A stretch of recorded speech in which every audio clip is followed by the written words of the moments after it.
Hi everyone, in this video I'll be showing you how to make a game pass on Roblox. So first of all you have to open a browser,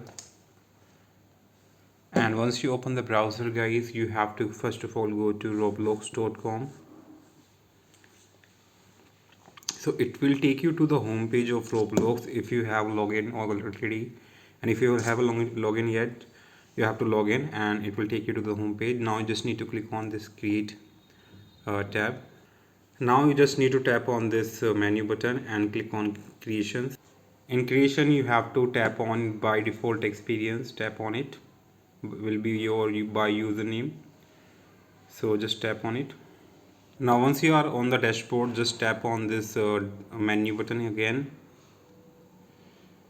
tap on again here, let me now again you have to tap on this menu button and scroll down, and at the bottom you will see here passes, just tap on it.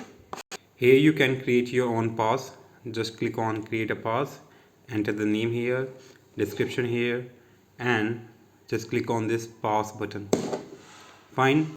And once you create your own game pass, just tap on newly game pass, and now tap on this menu button here and just tap on this sale option to sell your item. Now item for sale, enable it, enter the cost here and the price here and click on save changes. After this you can sell your game pass in please donate. Just list your game pass there and you will be sell your game pass there in the please donate. Hope you like it. Thanks for watching.